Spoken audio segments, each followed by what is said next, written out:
You need a Murder, She Wrote It Up with me. I mean, weird movement when I'm talking. Dog squeaky noises. You just really want to go back to that dead body.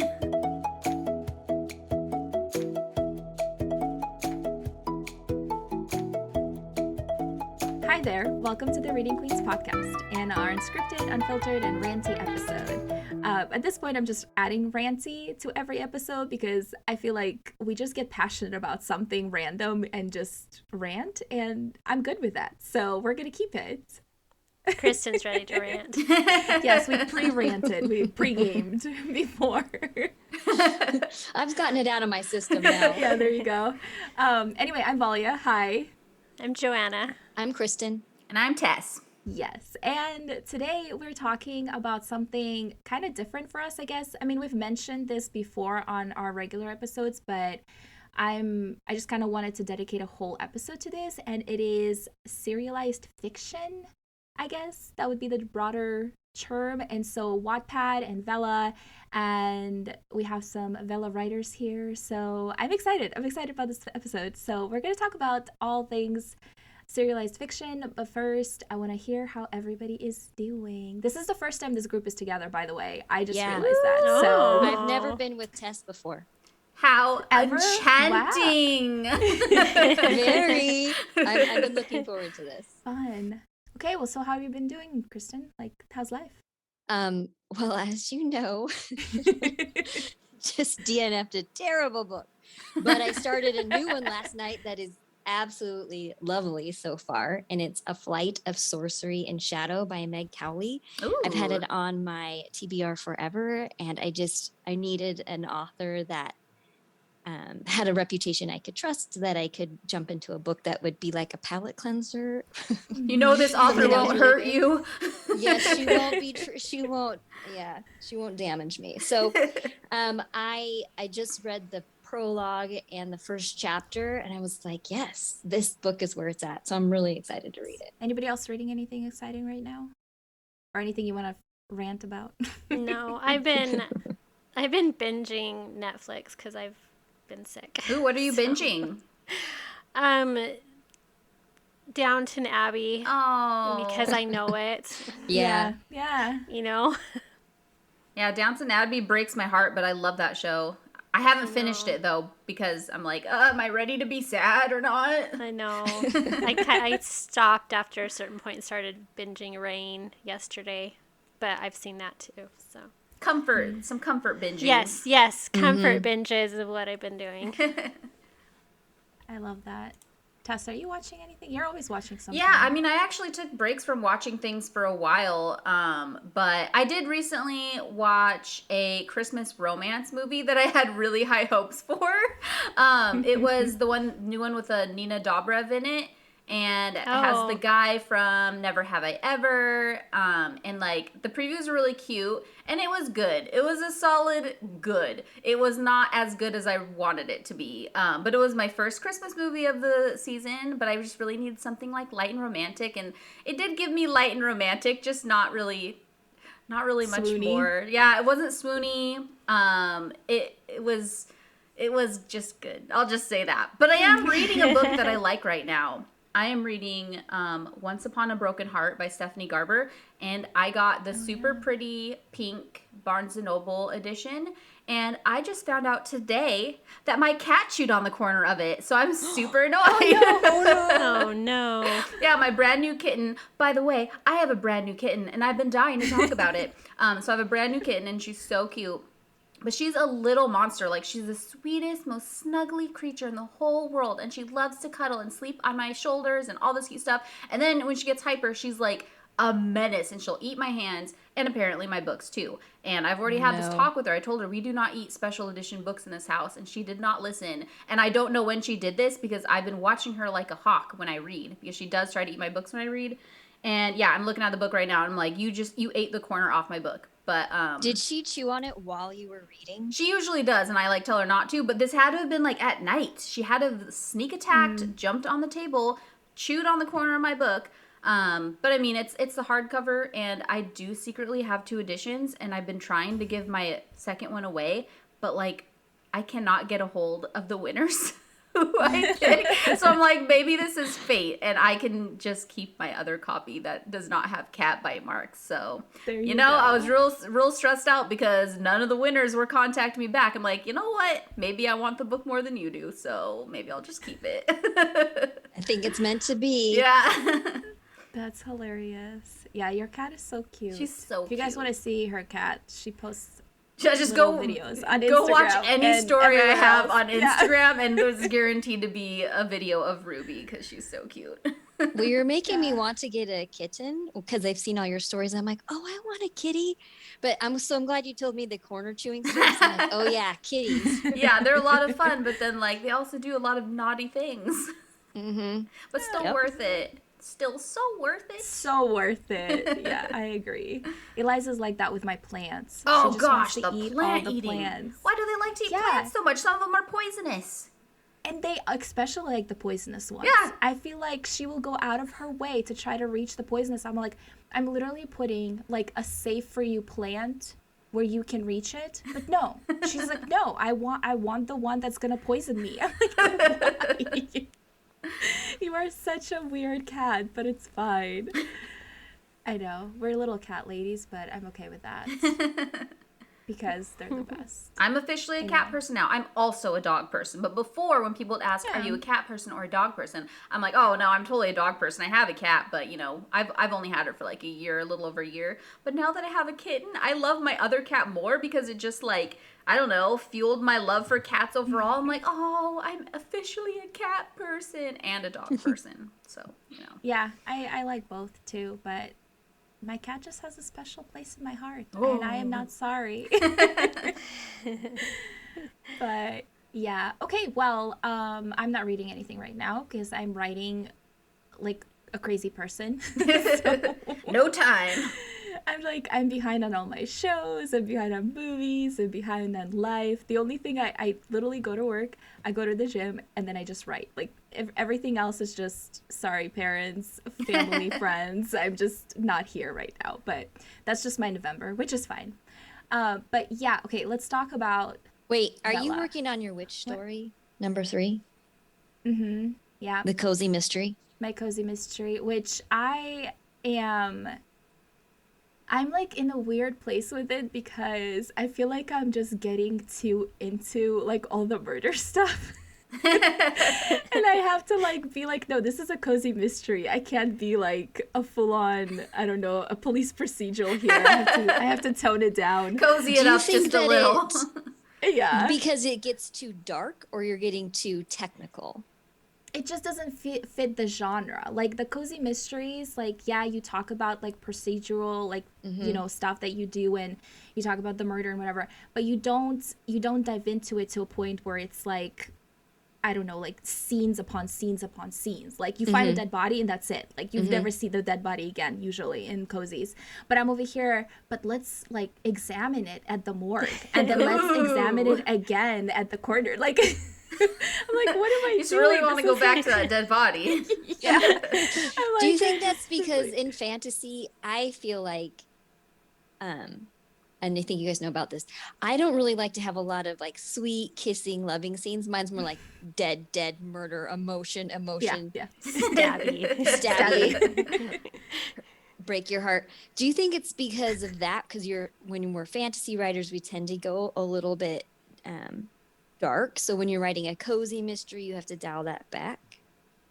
Okay, this is gonna sound so wrong, but I think it's just because I really love like the murder aspect and like all the nitty-gritty details that go into it. Like that's what I read. I love thrillers. I love mysteries. Like mystery is like my first love. Like when I was little, I read like Nancy Drew, and then I read Agatha Christie and like all that stuff. So like I like getting into the mind of the killer and whatever, but Yeah. that's like not the cozy mystery genre. No, So no. I have to.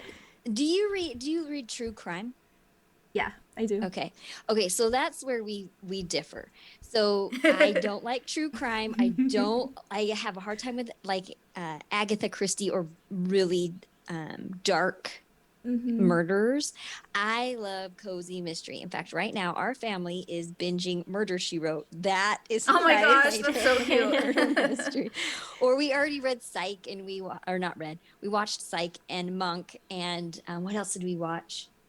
Just we're all Yeah. about the murder mystery shows, but we can't go. Monk is about as dark as we can go, but Yeah, that Murder makes She Wrote sense. is like our speed. Well, that's like the perfect cozy mystery. Like that's Right? like that's what it is. So Yeah. that's where I need to be in my mindset instead of like true crime and Yes. like and stuff like that. But You need a anyway. Murder She Wrote It up with me. I mean, my kids are like, the audio quality is so bad. I'm like, just marinate in the gloriousness of Jessica Fletcher. Yeah, I know. I watched that in Russia. I remember they used to play it on this one channel like super super late at night. Mm-hmm. So sometimes I would like stay up and I would watch that, and then I would watch X-Files right after that, and then A-Team. Like those were the three that went one after the other. I love that there are these American shows that I just love. Valia Russia stories. Well, thank you. Okay, sorry, I derailed the conversation. No, it's okay. Yeah, let's talk about Vella and Wattpad and all that stuff. Most people are more familiar with Wattpad because, especially in like the recent years, it's become more popular. Since like there's movies that have come out and people just talk about it more. Even TikTok has like they have a really hard love for Wattpad because you get to read stuff for free, so like why wouldn't you want to have a way to read stuff? And it does open doors for readers and writers alike to just kind of try stories and build a following and all that stuff. So I don't think anyone here publishes on Wattpad, right? No. Okay. I put a story on there, but like it was not a lot of effort, let's just say, and it was a long time ago. Yeah, I think I did something a long time ago too. Yep, same for me. Like way back when. One you never did. Oh. But now you publish on Vella, so I do. that's your thing. So yeah, Kristin and Joanna both publish on Vella, and they're having a blast doing it. So we're gonna talk about Vella because that's the one we know the best. Joanna, you want to tell us what Vella is for new listeners, and then just talk about your story? It's what's just funny because it's so new. There's still so many people that don't know about it. Kindle Vella is Amazon's serialization platform. A serial story, this is the way I have described it to people. It's like a TV show versus a movie. So a book is like a movie.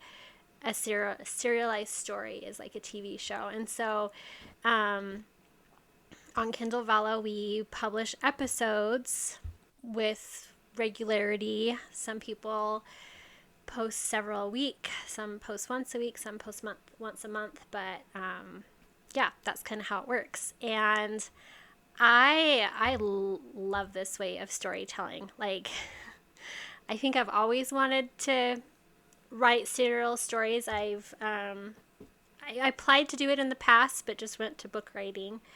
And so I love this way of story writing.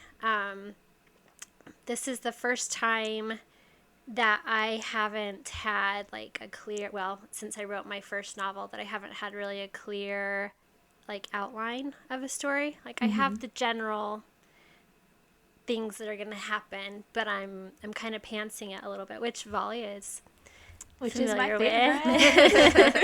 See, I pants the very first novel I wrote, and it was crap, so that I decided I had an outline. But I feel like because I have a better grasp on what story is, that it's working out this time to kind of pants it. But yeah, so my story is called Courting Faith, Thieves, and Crowns. It actually takes place in my Ravencourt world. A couple generations in the past. I didn't know realize that. That's so exciting. Yeah, it's a couple generations in the past. Some things that happened in the past that some things get mentioned in the main series that you just didn't know about. But it's about my main character, Amberly, is a thief. She has a past that you slowly kind of learn about.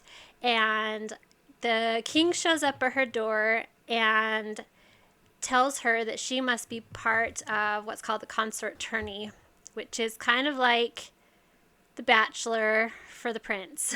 And she's told that she needs to go kind of spy on the contestants and find the perfect match for the prince. Ooh, So I love that premise.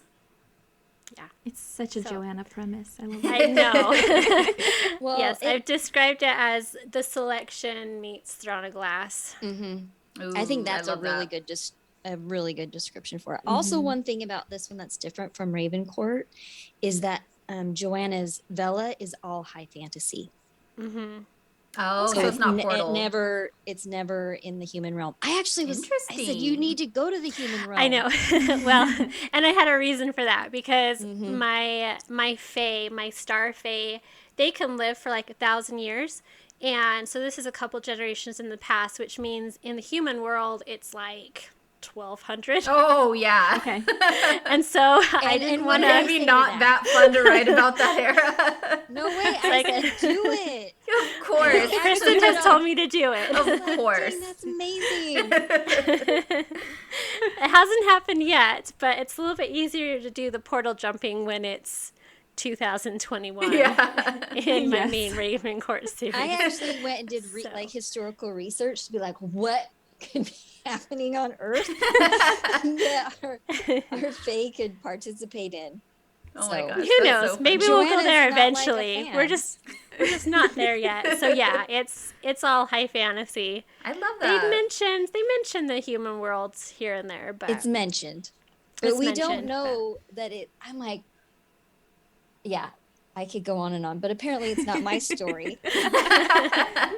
well, I'll be asking Kristen for help if we go there.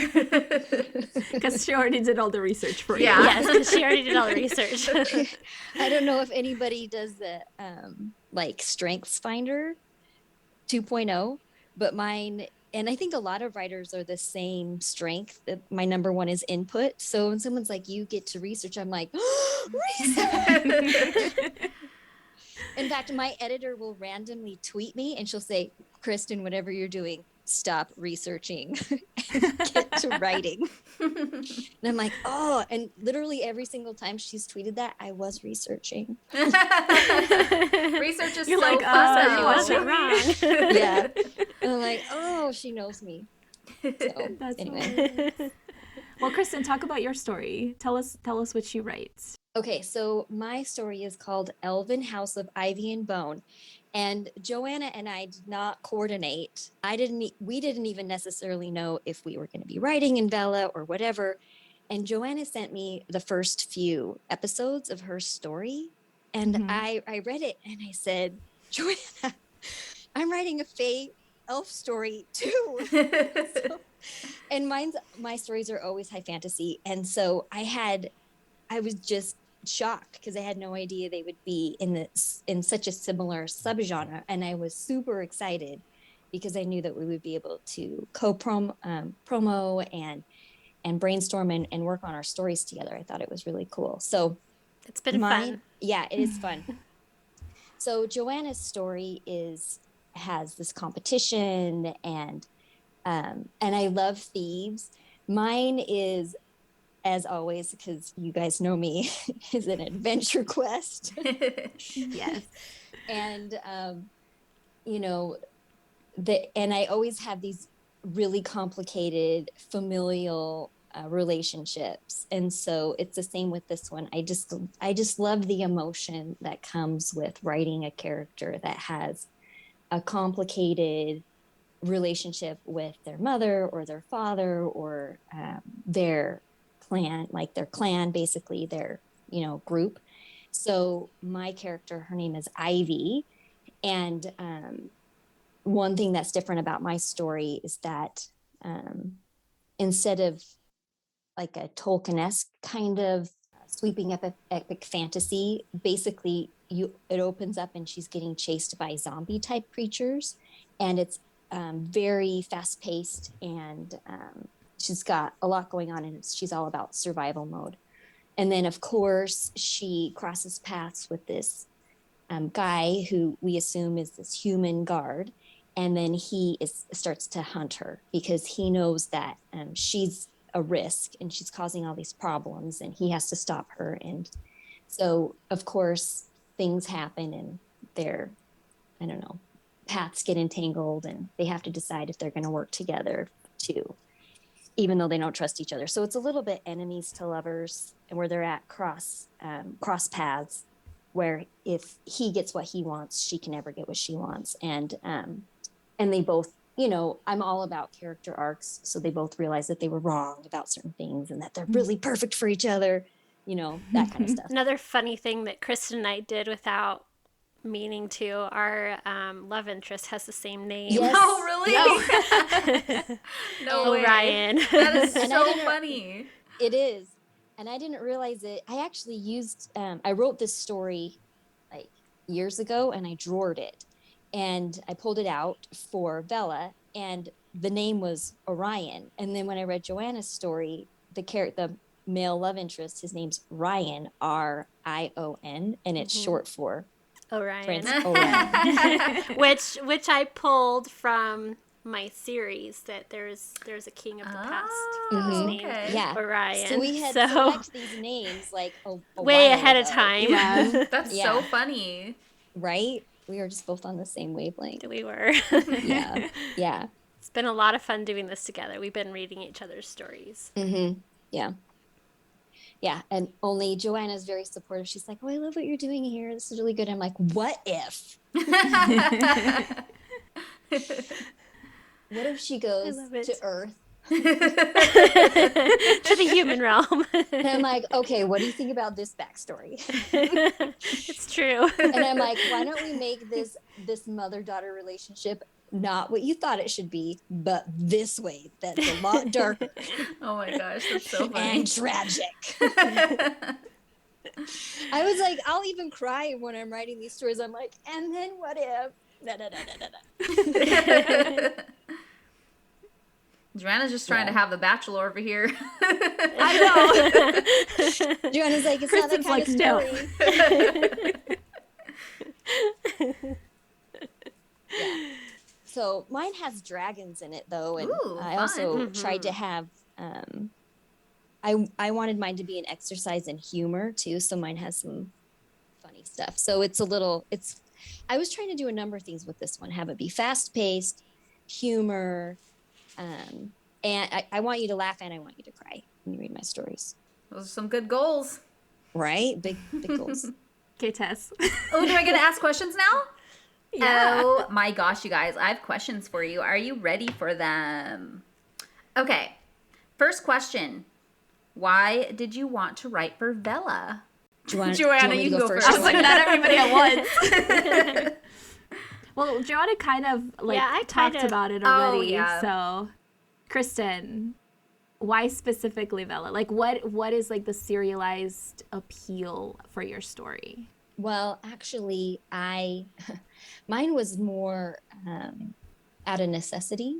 So I had actually written about 12,000 words for 2 different stories, and I sent them out to my readers, and they voted on them, and I had a clear winner, and I was super excited. And it was similar. It was going to be a story. It was fast-paced, had a lot of humor, but had some Joanna vibes in that it had like these tropes and things that readers were really wanting, like these fluffy, fun, bingey things, because the pandemic's been hard. So I was excited to write that, but then the pandemic's been hard for me too, because my kids have been home. I'm in an area where the schools were closed, and so I was basically overseeing my kids' education for months and months and months. So for me, when I'm writing epic fantasy, I am holding so many different story threads in my mind. I could not do the story justice with 20 minutes here and 20 minutes there. I really needed something that was, I need to write for like 4 or 6 hours at a time. So I didn't have that. So when Amazon announced Vella, I realized that I could pivot.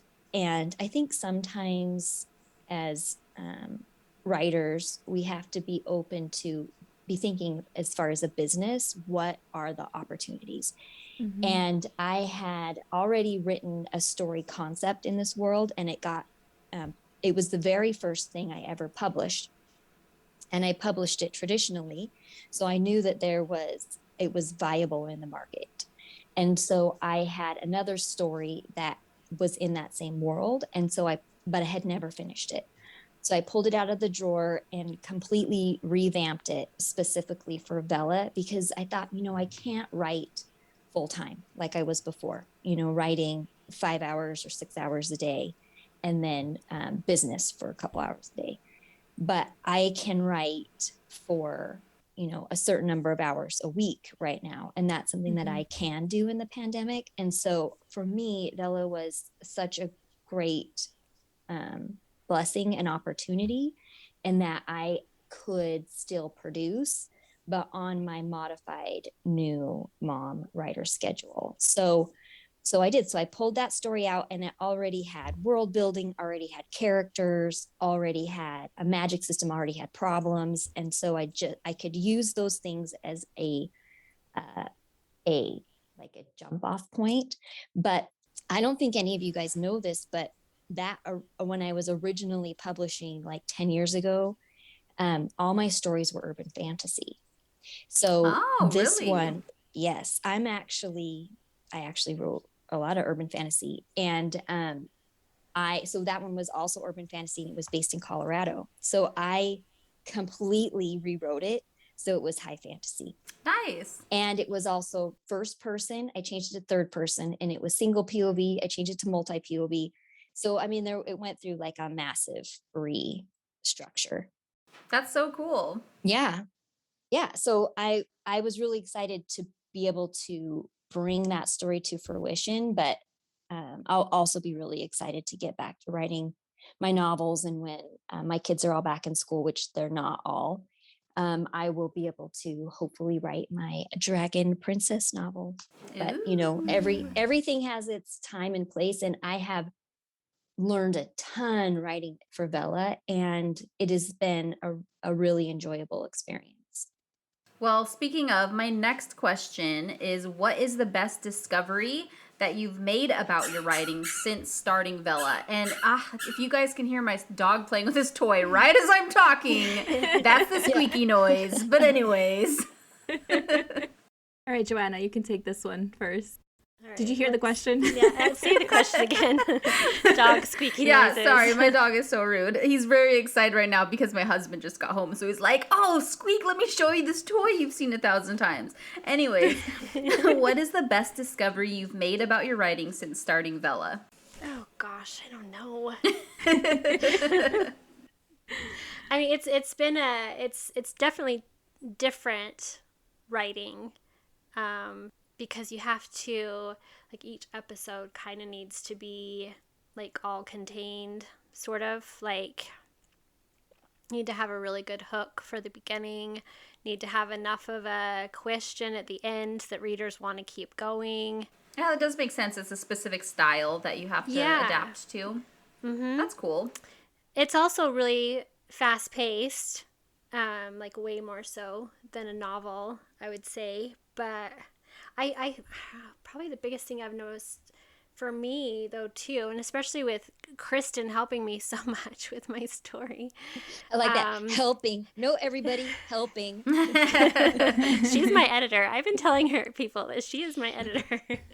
She's making this story shine. I think just that I can have these little bite-sized pieces that people want to read, and I can make them pretty polished, and I don't know.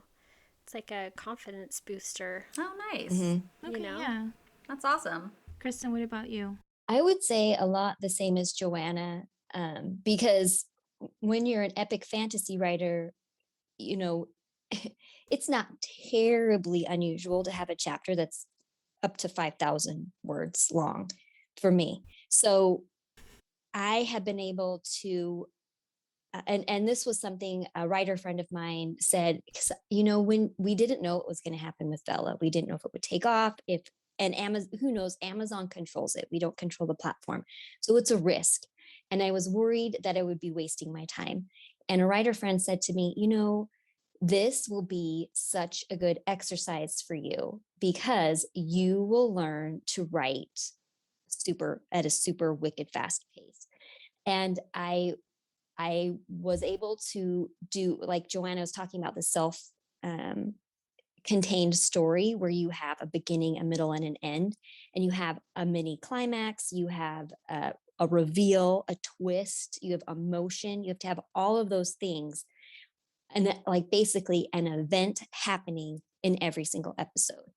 And I've gotten it to where I can write, and probably the last 6 episodes, I have been able to write it where it's closer to 1,500 words, 1,800 words, and have all of those things, hitting all of those things. And if you would have told me that I was going to be doing that at the beginning, back in March when we started, I would have laughed. But now I'm doing it consistently every single week.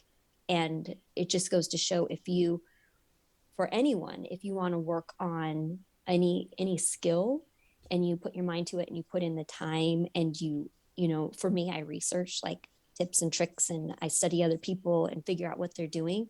Like, you can do it. And so I think now when I go to writing my novel and I give myself a little bit more flexibility, I'll still be moving at a much faster pace for my readers, which I think they like, because you have to think, I want to convey this really amazing thing, but I want to do it poetically, and I want to do it in as few words as possible. And so challenging yourself to do that in every single episode, it is such a great brain exercise. And in fact, last night I was driving home and I was thinking, and I had like this amazing phrase for describing the sky. And I came home and I wrote it down because I could describe it in a few words. And Joanna's laughing at me because she knows that I like to have my purple prose. And I was like, I love her purple prose. I love it. Keep it down to like 5 words. This is amazing. She knows I've written down some of her purple prose from her Lilac Plague. Mm-hmm. I love her purple prose. I love them. I love them too much sometimes. So yeah. Anyway, so that's something that I've really been working on and have challenged myself to do and have been able to do. And I'm really proud of myself. So I think that's awesome. That's so cool. And that's like something I guess I didn't really think about when it comes to serial stories. Like, I always think of them as like, oh, it's just a chapter. It's just like a chapter of a book, but it does make sense that it's more like a TV show, which means it needs to be an episode where there's like a beginning, a middle, and an end, even if it's not like the overarching beginning, middle, and end. That's really cool that's like, I can see how that makes these stories really exciting, way different than just reading a book, a chapter at a time. Yeah, they really didn't want people to just hack up a novel because it's different. Yeah. It is. It is different. That's really cool. I haven't started reading on that platform yet, but I really want to, especially now that I see how different it is from a book. So I'm like, oh, it's just like reading a book, a chapter at a time. I should just wait till the books are out or whatever. But like, that's like a different experience. It just shows how specific this platform is. And it's not just like a weird way of reading a book. It's a totally different storytelling experience. Right. So that's really cool. I'm glad that you guys explained that and like showed me how different it is. Well, and the nice thing about it, too, is people, time is so limited for a lot of people that you could read an episode, like, on your lunch break or while you're waiting in line at the grocery store or something. That these are just bite-sized pieces. Well, you guys know I am a big fan of short stories. Oh, yes. And I think that a lot of people have been hesitant to jump into short stories. And I feel like Vella and other platforms are kind of bridging that gap. So I have found that a lot of readers who have jumped over to Vella haven't jumped back to novels because they've realized that Vella is meeting their needs as far as entertainment in very short spurts. So like Joanna said, like while you're waiting for your kid to finish their soccer game, while you're waiting in a line at a grocery store, or, just really anytime, and you only have literally a few minutes and you just want to like have a brain escape. So I've had several readers say, I'm not going to read your Vella. I'm going to wait for the novel to come out because I want to read it all at once. And then once they get into Vella, they read several Vellas and they don't go back to novels because it just depends on who you are and what your lifestyle is. But a lot of people are finding it to be a better fit for their schedule. Well, and there is a specific audience for it. I have found that novel readers aren't really serial readers necessarily. There's not Mm-hmm. really an overlap with my own audience. I haven't had a bunch of people interested, so it is kind of it's different. It's for a different lifestyle, for a different type of people. Have you been reading Vella's, Joanna?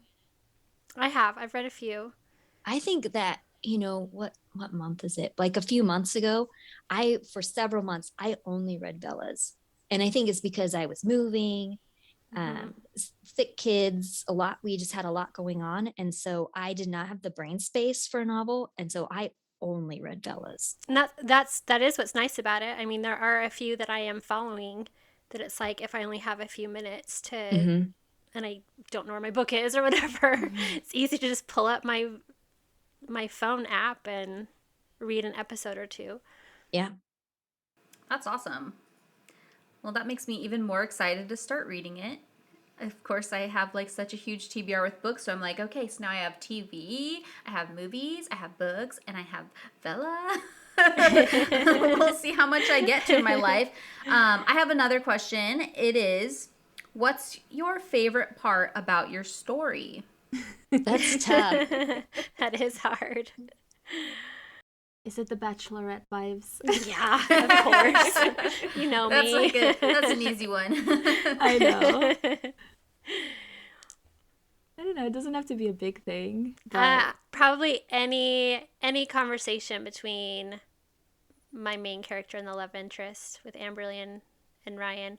I love that. And I've had readers tell me the same thing. Beta readers, like, I think we need another conversation between those two. I think it's time. Ooh. That's cool. Well, they have great conflict. They fight all the time. They do. And they both have good points. I think that's what makes it so good. That's cool. Kristin, do you have a favorite part? The dragons? Yeah, actually. Dragon's so cute. When I was writing my series, the very last book, it had animals in it, like animal companions, like a griffin and a dire wolf. And I didn't think that I would like writing animals, but I loved it. And so I definitely have more animals in this story. And I would say probably one of my favorite things, I do like the dragon, because the dragon is useless and hilarious. But as we'll see in the end, that she'll have her own purpose, but right now she just causes so many problems. just a little troublemaker. But probably my favorite scene so far is when the male love interest, he is when he's chasing down Ivy. He ends up in the city and he's talking to the magistrate, and we find out that the magistrate's wearing a glamour. I mean, spoilers, but she's an orc.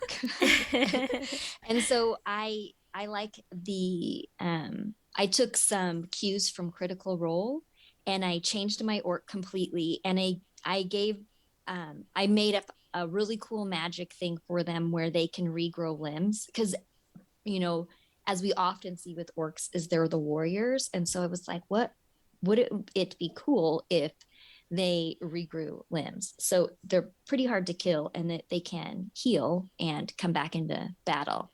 So anyway, she is this retired warrior, and she's like the mayor of this fantasy town, and she pretends like she's human because she's wearing a glamour.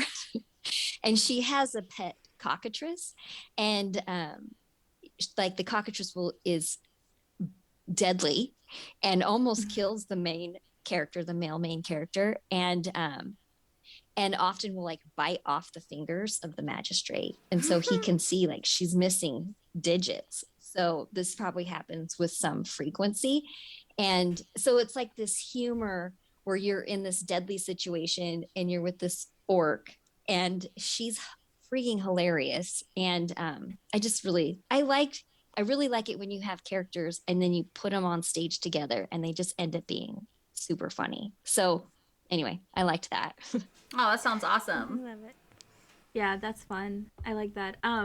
So we're gonna mention Wattpad really fast here because like that's like the the bigger platform. It's been around for such a long time, and they have like their own Wattpad studios now. They make movies, they make shows. After The Kissing Booth, Light as a Feather, like those are all Wattpad stories that became traditionally published and then were made into movies and stuff like that. Like, do you think like Vela would be something that like gets to that point? Like, do you think that's possible, or do you think it's just different because Vela is a paid platform and Wattpad is just like a free for all? So It's probably too soon to tell with Vela. okay. Yeah, that's what I thought too. Because Vela's only been live since July? July. And we're into November. So Yeah. I don't know. I would say, obviously anything is possible. I will say with Wattpad, one thing that when you have a free story, the potential of people to be readers, it's in the millions. And so when you have millions of fans, it makes sense for a publisher to want to pick up that story because it's a proven fan favorite. And then it's the same for when any book goes to movie. If it has a certain threshold of readers, it makes sense that those fans are going to come see it in the movie theater. So I don't know about Vela, but I do know with short stories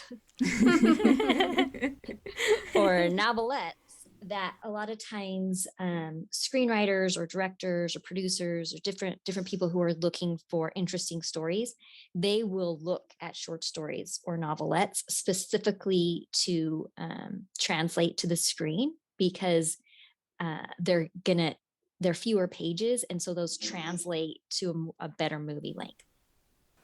So just saying. Sense. Yeah. Interesting. That's really interesting too. There was one other thought that I had about it. So I know that in like Wattpad is a lot about the fans, right? Like you said, there are a million readers and it's free. So I know that a lot of people like cultivate relationship with their fans and stuff like that. And I know on Vela, you have that spot at the end of every episode where you can kind of like talk to your readers, I guess, directly. Do you guys utilize that at all? Do you let people like, I don't know, vote on like something in the story or anything like that? Well, I use it. It's just they don't have a way for the readers to talk. Oh, there's no like comments or anything? Yeah. No, there's no comments. Yeah. Initially, we thought there would be direct author reader feedback, and I was super excited about that. Me Very too. excited. So, but basically what it is the authors can leave author notes, and you can tell them the, inside like story of what's going on. So with the chapter that I was telling you guys about with the cockatrice, originally there was no cockatrice in that story. I added it in later and I absolutely loved it. So I talked about that in my author notes, that the changes from when I had initially written it to what it ended up being. So you can put stuff like that in. I hope that they do in the future. I also publish my story on Patreon. Because Kindle Vella is only available for people in the United States right now. And so I wanted to have another way that readers could follow the story and read it. And I have this one really active fan on there that I'll pose the same questions or I'll say the same things at the bottom of each episode. And she's always one to jump on there and comment with her like what her opinion or her thoughts or what she thinks is going to happen, which is fun. Cool. Yeah. So I hope that Kindle Vella does the same thing soon. It would be so cool if you could go into a portal, because right now, if you want to have a fan group and say, what should my character, like this would work really good for you. Like what should Amberly wear to this dance? Should she wear this that would be fun. gold outfit or blue? And you could pick those things, but you have to drive them off of Vela over to another platform to interact with them. But it would be super cool if there was even polls at the bottom that you could do, or different things. I think that would be really fun.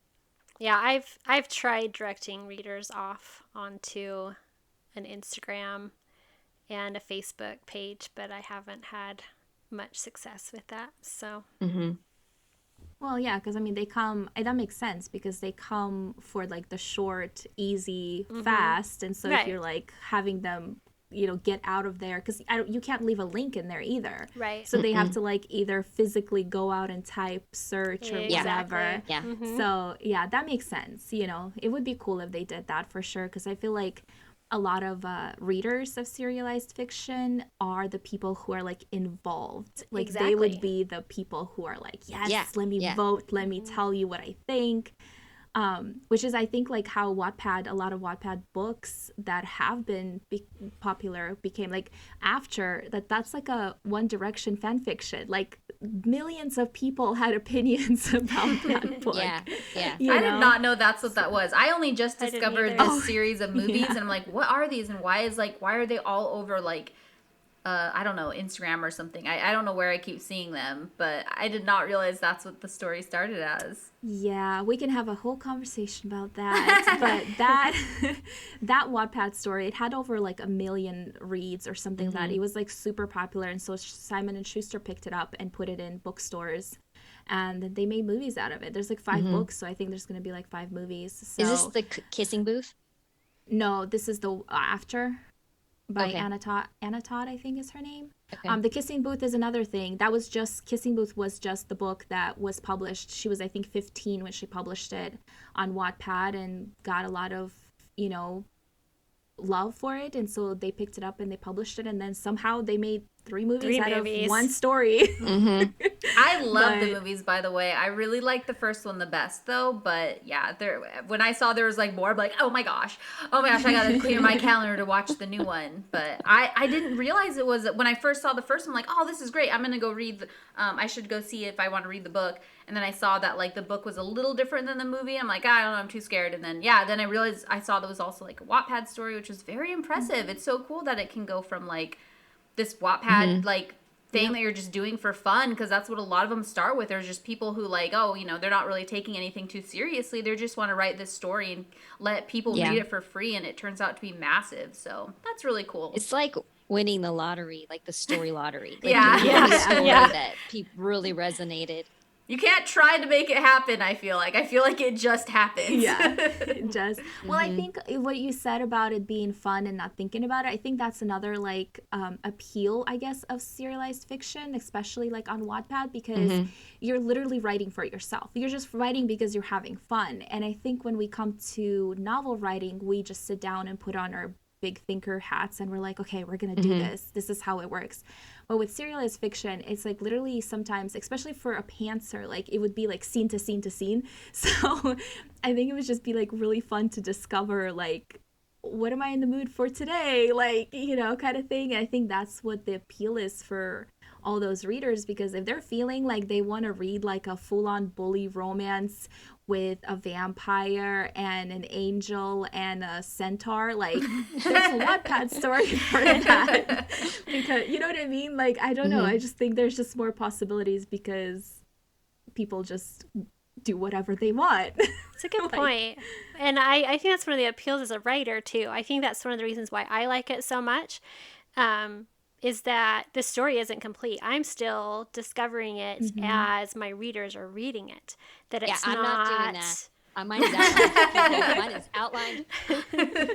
I mean, I know what's coming. I know what's going to happen. I just don't know the exact how we're going to get there. It's not a completely written story yet. Whereas when I publish a novel, it's done. It's complete. And by the time my readers read it, I've moved on to the next book. Yeah, that's true. I will say there are some things my characters do that surprise me. Like I'll add in a cockatrice that was not in the outline, but mostly outline. And that's what writing is, right? We just find what works for us for whatever we're writing. But anyway, this was fun. I'm glad that you guys can be here to talk about it because, like you said, it is really new and it's different. I do want to mention, are they still doing the whole, you can read the first 3 chapters for free? Yes. You can get 200 free tokens still. So if you are just barely checking it out. Yeah. If you've never been on Vela before, go get your free tokens right now while Amazon is still offering them, and you could read a huge chunk of a story. Yeah. And there's something for everybody. Yeah. So definitely check that out. I will link the stories, the lady stories below, and I will just and Joanna's Patreon too. I will link that in case you're outside of US.